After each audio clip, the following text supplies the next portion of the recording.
We face a wheat crisis in this world where there are billions of people who cannot feed themselves, and yet at the same time we are paying out uh, so for the supporting farmers to produce surpluses through the Common Agricultural Policy, the CAP of the title. Now, people have wanted to scrap the CAP for a long time, and it is an inefficient system.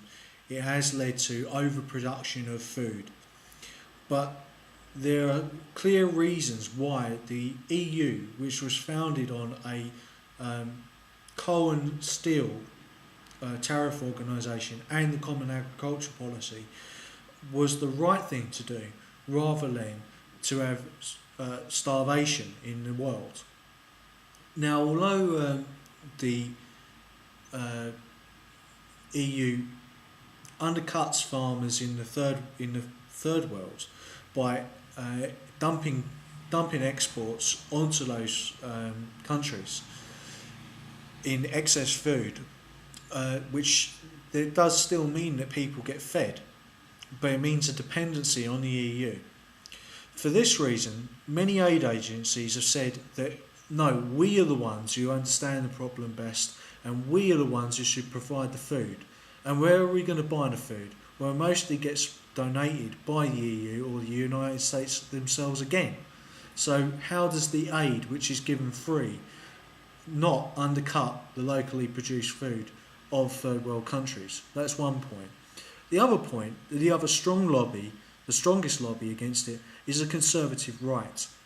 These are the people who are in touch with speculators who find it much more difficult when there's a surplus to speculate up and down on the amount of wheat in the system.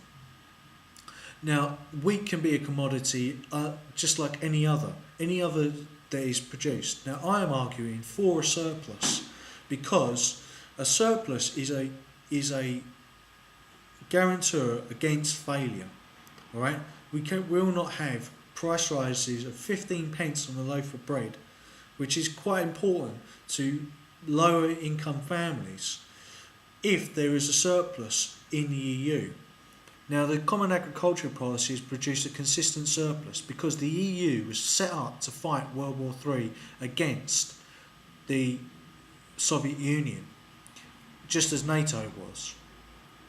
And that is why Britain and Germany, who run the EU, should put great pressure on them to maintain a system, whether it be the Common Agricultural Policy or not, that maintains a surplus. Even if what wine from France gets turned into diesel oil, it still means that there is a surplus and a guarantor against any failure and against starvation. Right? If we have a surplus, we can still send it abroad to feed people in the third world. If we do not have a surplus, we have no more surplus goods to send to the third world to feed people. It is as simple as that.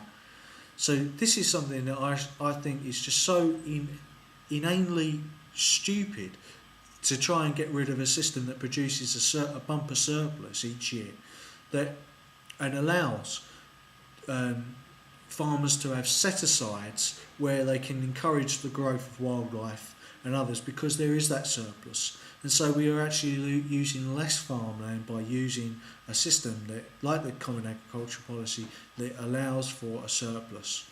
Now, farmers are not guarantors of the countryside, but are there to produce food, and so we cannot have a complete moratorium against them producing surpluses. We must have a system that produces surplus. Now, as I said before in another vid called Unattainable Surplus, the problem with capitalism in the past has been that a surplus is produced, but then there are barriers to entry for buyers to get to that thing, because the market forces are not driving the price and buying power down to an equilibrium where a buyer can buy at a price that they can afford. That's why we have 1 million uninhabitable homes in this country which have been abandoned by their owners, because there's no one who has the means to buy them. And it's also why unattainable surplus is why we're having to bring in immigration to fill the void in our because the economy is set up with some jobs that people who of certain means just will not do, and so those are filled by immigration. So we're getting an underclass in this country. What we should be driving for is a social democracy on the EU model that means that everybody has the right and the ability to buy. They do have the right, the ability to buy and maintain surpluses so that we have surpluses in our bank accounts as well.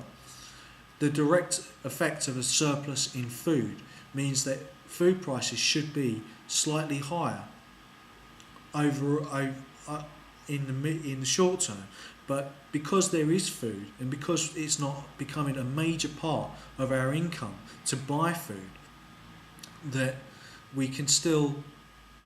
So the proportion of food, the proportion of income spent on food will thus be less. Nominally, food will be slightly higher in the CAP system, but in real terms, it actually is a smaller proportion of our incomes, so we can save more. Thank you for listening.